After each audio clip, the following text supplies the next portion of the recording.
Hey folks, this is not a game, but it's a little bit of nostalgia maybe for people who actually worked with DOS back in the day and remember writing batch files and things like that for DOS. So if you used DOS a lot back in the late 80s, early 90s, one thing you might remember is the Norton utilities. And the Norton utilities, you probably remember them best for those sort of GUI programs with the light blue windows, and there were things like the Norton Disk Doctor, which was then sort of usurped by ScanDisk in later versions of DOS and things like that. But one thing that the Norton utilities had was the Batch Enhancer, or BE for short. See, Batch Enhancer, and if you add additional parameters to it, it does other things. So there are various different commands that you can use with the Batch Enhancer.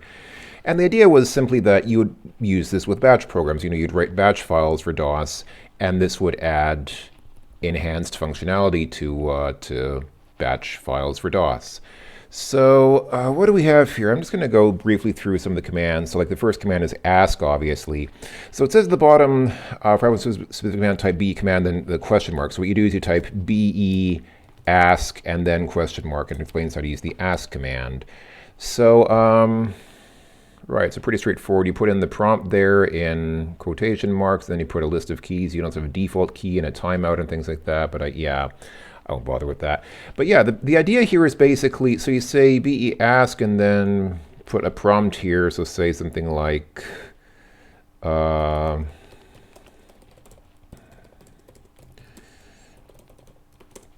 just something, and then you put a key list. So if I put like ABC, for example, I'm going to press enter and see it gives me the prompt. So that's the prompt that I told it to give me. And now I need to press a key.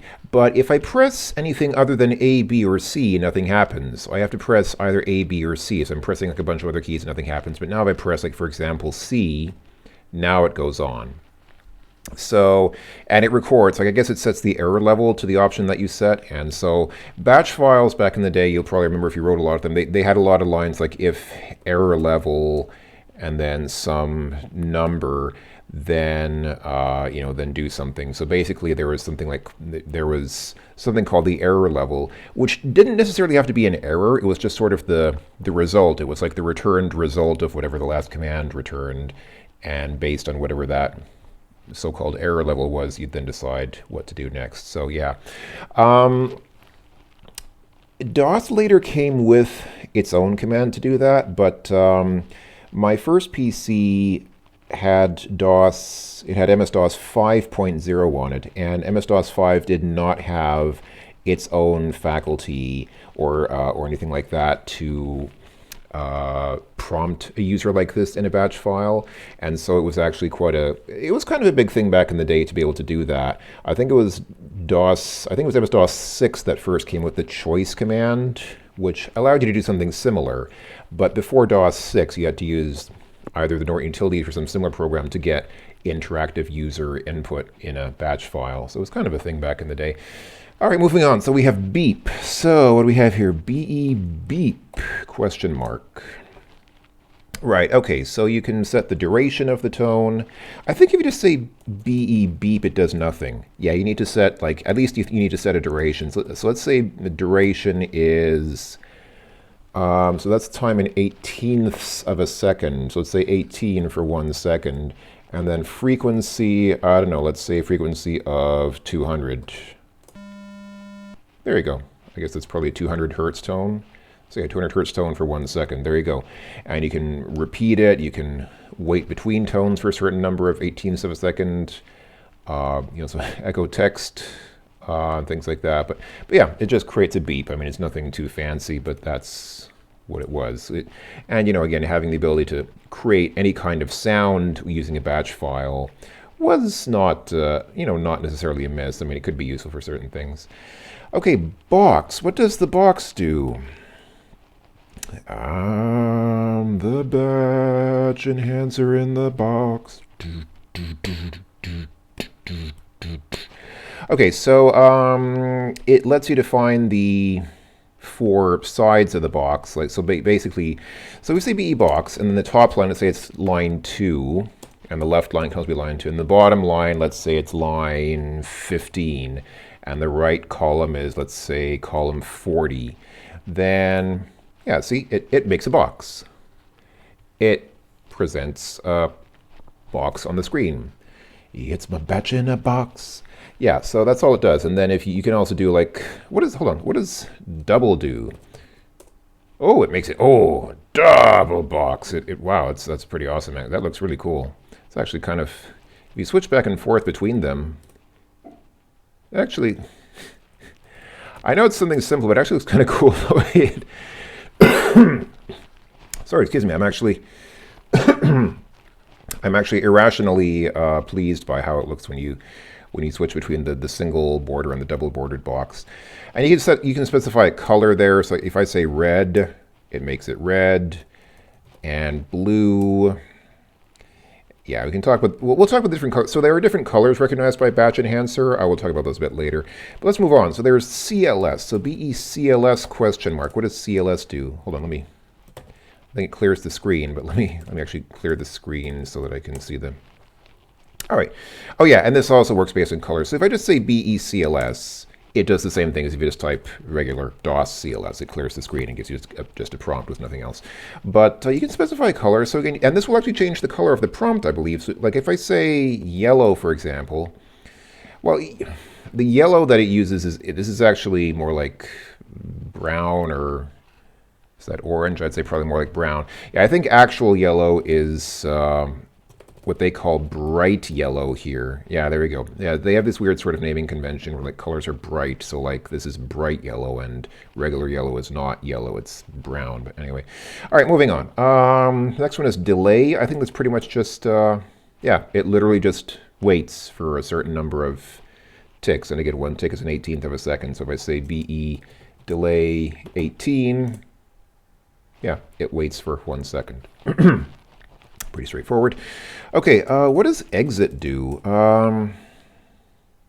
Error opening exit. It says error opening exit, and I think that's the message that, like, if I just type any random garbage, yeah, okay. Doesn't seem to work with the exit command. Okay, I don't know, it doesn't work with the exit command for some reason. All right, whatever. Go to considered harmful. What does that do? Okay, so it basically, it jumps to a certain label in the batch file, but I think you can do that with a regular batch file. Like you can use goto in a batch file, can't you? So I don't really understand what the benefit would be to using Batch Enhancer's goto when it's built into batch functionality in DOS already, anyhow. But all right. And what about jump? What does jump do? The jump command cannot be issued directly from DOS. Okay, so this also jumps to a different... Okay, what's the difference between goto and jump? I have no idea. It seems like they do the same thing. Maybe the advantage is that you can say Batch Enhancer will make you jump. All right. What does month day do? Oh, I think this just returns the day of the month. Yeah, it doesn't really explain it here what it does. It just tells you do BE month day. And I think if I actually type that, yeah, I get no visible output. I think this just sets the error level. It literally just sets the error level to the day of the month. So then again, you'd have to do like if error level 10, then it's the 10th day of the month or whatever. And I think, if I remember right, the way the error levels worked in DOS is, this is not actually saying if the error level is 10, it's saying if error level is 10 or below. So you'd have to start like with the highest possible number, which I guess is 31, and then say if error level is 31, then do something, and then from after that, you'd say if error level 30, then do something else. Because if you just right away, like if you're looking for, let's say, the 10th day of the month, just for example, you can't just right away save error level 10, because this will catch everything that's 10 and under, or is it 10 and above? No, I think it's 10 and under, if I remember right. So you kind of have to have these weird kind of loops which account for every possible case. You can't just say if it is 10, because that literally means like if it's 10 or below.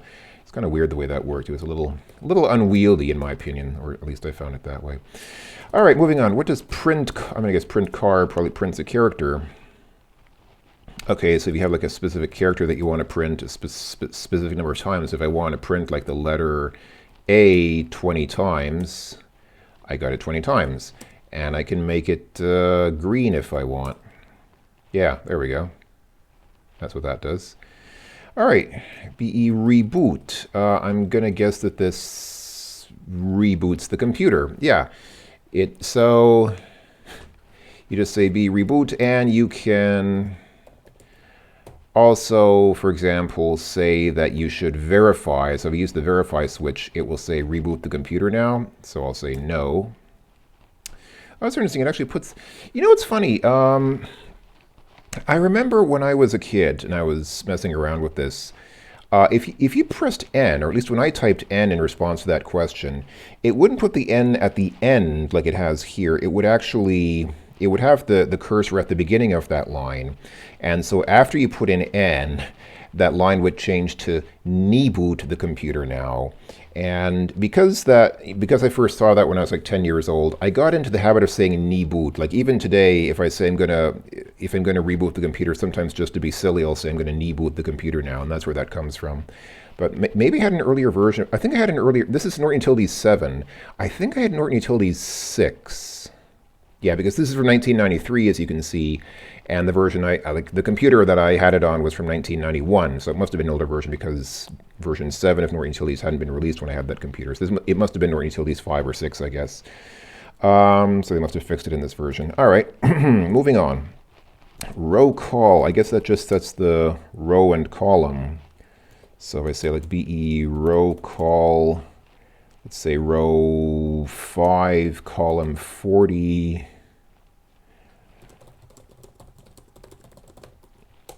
Yeah, and indeed it put the text there on line 5, column 40. And I could have also specified a color there, so say like red. Oh, red. Okay. All right, moving on. So, SA, right. So, SA, I don't actually know what SA stands for. I don't think it's system administration. Maybe it's system announcement or something. No, but it doesn't actually do announcement. Basically, what this does is it changes the, it changes the color of the text. So like, and here you can see the different colors they have. So like I can say,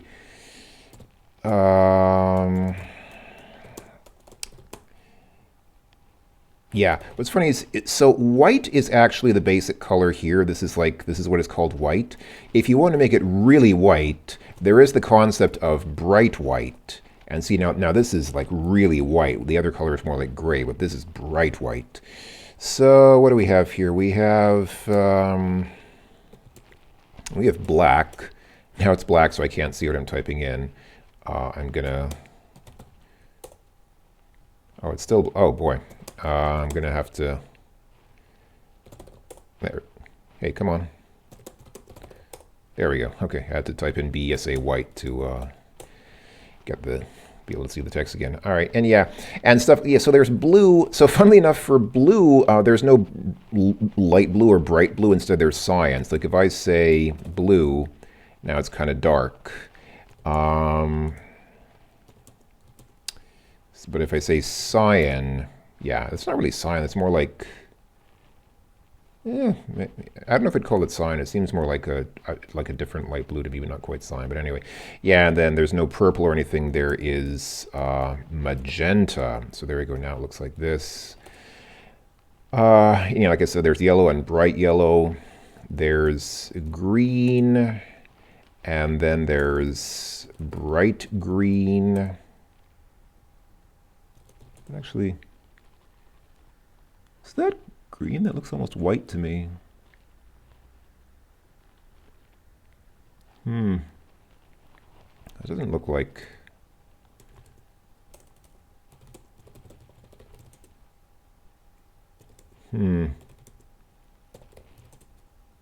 Wait. Oh.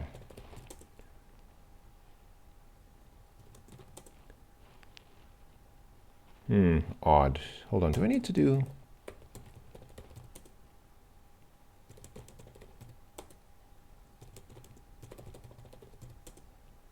Odd. That bright green looks like bright white to me. I don't know why it's not doing that, but okay. Um, and yeah, you can do blinking text as well. So if I select BA, let's say blinking red, now it is in fact blinking red, and that is extremely annoying. A few years after this program came out, websites would become notorious for having blinking text on them, and it was extremely annoying to have blinking text on your website. But Batch Enhancer beat annoying blinking websites to the punch by a few years by having extremely annoying blinking text in DOS. Let me see, can I please set this back to normal? There we go. Okay, so yeah, that's SA, that's what it does. And you can do, oh, you can do underline as well. Let me see, can I do like BSA underline?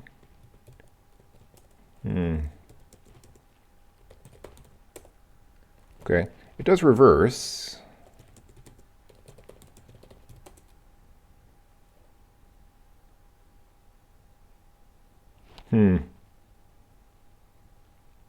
Okay, something is, okay, something is going on there which I don't seem to fully understand, but that's okay. Anyway, you get the idea.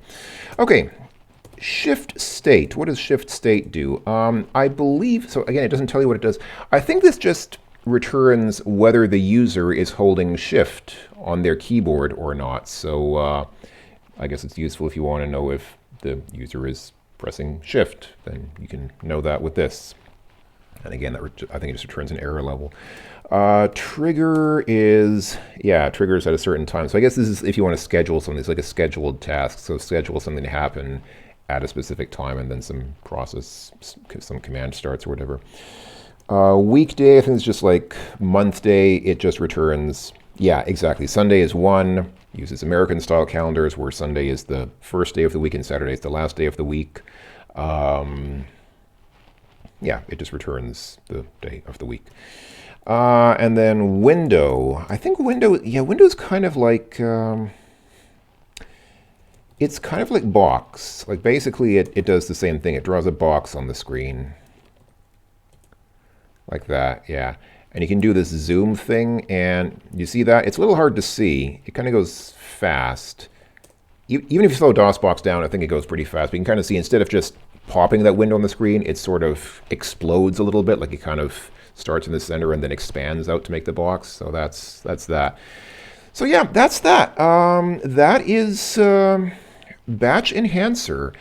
It's a pretty cool little program. I mean, it's not, you know, it's not anything revolutionary, but it has a few cute little functions and things in it. And if you were a batch file programmer back in the day, some of these things might have actually been useful. I think I never used this in any really productive capacity. I just like playing around with it. I just like playing around with the different colors and changing the different text effects and, you know, drawing boxes and things like that on the screen. It was kind of cool. I didn't play around much with the beep. I mean, I guess you could, theoretically, you could make like whole pieces of music if you strung together a series of beep commands, but I never did that. Instead, let's move on to something which is a little bit more sound-oriented, I guess, and that is this program called Hacker. So I'm just going to go ahead and run Hacker, and yeah, so this is a program from Ted Wray from 1989, and yeah, notice it says typehacker.com. Now, in DOS, the way that Ted Wray made this COM program is he actually made it so that you could literally type the COM program from the command line here, and instead of just giving you the usual garbage that you'd see when you try to type a COM file, it would actually show you a little bit of documentation. It was a neat kind of trick. It wasn't anything super special, but it was kind of a cool trick to be able to type a COM file directly to the screen. Now, it will not work in DOSBox. I'm running this in DOSBox, and if I press enter, yeah, you just see the usual garbage that you get from a binary file. So whatever trick Ted Wray used to have it show up properly in real DOS is not working in DOSBox. And that's not really surprising because DOSBox is more focused on emulating DOS once you've started a program. It is not fully focused on replicating the actual behavior of the DOS command line from the command line here. So it's not surprising to me that some of the command line stuff, like the way that the type command works, is obviously different from how it works in real DOS, but that's to be expected. So we have a few different documentation files here. I'm going to go ahead and quickly just page through these. So there's hacker.doc. Oh. There we go. And I'm just going to quickly go, I'm not going to read this, but just if you want to read this, you can take a look, you can pause and see the different screens here. So here's the table of contents, here's all the different commands that you have. And it's basically the same thing as Batch Enhancer. It's meant to enhance your batch files, and it adds a series of like stuff like it has ask and boot, which are pretty much duplicates of Batch Enhancer's commands, and clear, which is basically CLS from Batch Enhancer. But it has a few other things which Batch Enhancer doesn't have, and it also lacks a few things which Batch Enhancer does have. Batch Enhancer has the colors. I don't think this does colors. I don't think this program can actually change the color of the command prompt. So if you like colors, then you use Batch Enhancer for that. Of course, all these are things that you could fairly easily do with your own COM files. If you're a DOS programmer, you could make like a relatively simple COM file to do these things. But if you're not a COM programmer, you're just like a batch file programmer, then these were programs that could be used to affect fairly basic functions like that. The environment. Beep. A blank line. Here are the special characters. All right. So yeah, here it gives you some examples.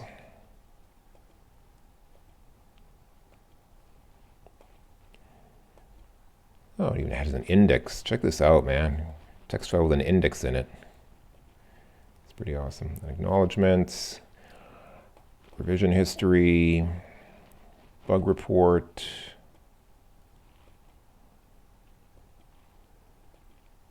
registration form. And there you go, that's the end of the file. All right, and then we also have hacker.inf. Let's just see what's there. Intended programmers of DOS batch files are the intended users, unique features. Yeah, I mean, yeah, again, so a lot of it basically is just getting the error level from the commands, just as Batch Enhancer does. 20 bucks. 20 bucks seems a bit steep for this back in the day, but who knows. Anyway, and then there's read.me. All right, so you can't type hacker.com. You can just run hacker, and then it'll say, it doesn't say it here, but you can just type hacker help to get, there we go. So there's a list of the commands that the program has, and you can get further help by saying hacker help, for example, ask. So it poses a question and then gives possible options. So again, if I say hacker ask, ABC. Oh, it actually, oh, I need to, I guess I need to put the options in curly brackets like that. Yeah, there we go. Your options are ABC. Please enter your selection. If I press D now, or any other key, it's not going to work. Yeah, I have to press A, B, or C. So I press C. There we go. Now it shows that I chose C. All right, so, I mean, it more or less duplicates the function out of the Batch Enhancer ask, except now it pops up that little gray box to show that there's just makes it look a little more visually fancy, but same basic idea. And then boot, same thing. Boot. And again, you can specify whether you want to do a cold boot or not. If you don't explicitly specify cold boot, it tries to do a warm boot. What else do we have? And then clear.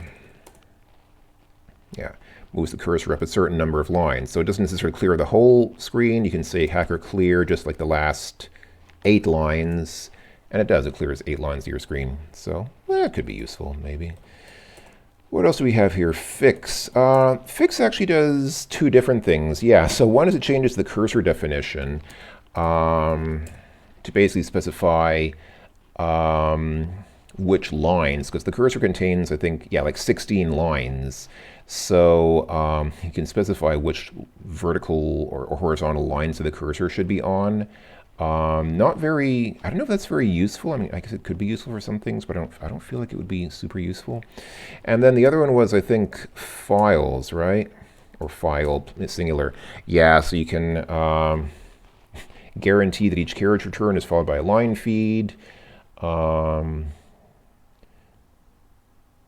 makes carriage returns within paragraphs soft, not paragraph enders. So yeah, stuff like that, which is maybe useful for certain applications. I don't think I ever used it, but maybe it might be useful. All right, can we get help on the help command? Yes, we can. This is the help output for the help command. All right, not bad. Is. Yeah, so this just identifies your current directory, and is the volume mounted, whether the...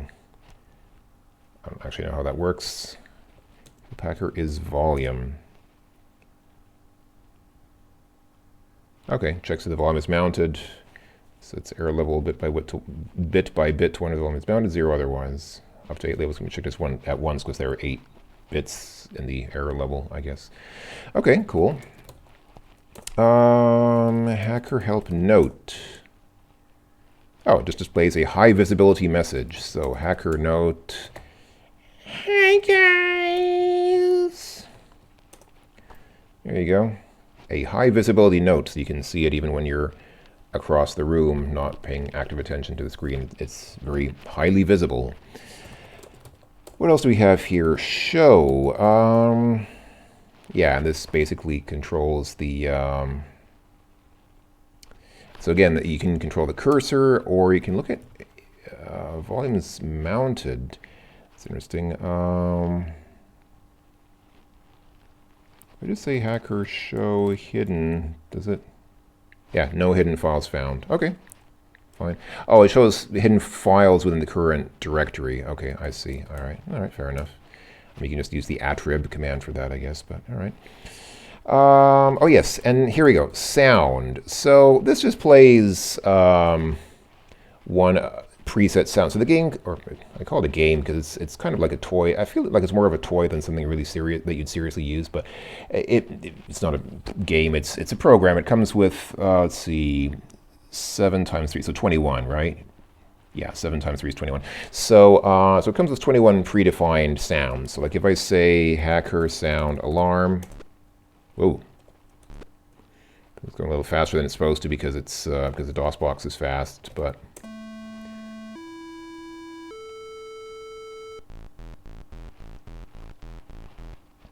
okay, no idea.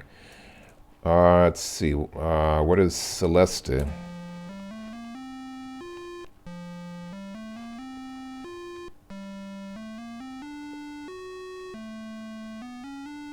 I think, so you can interrupt that by pressing any key. I think some of these are actually like actual pieces of classical music. Oh yeah, like Fur. Fur is, it's für Elise.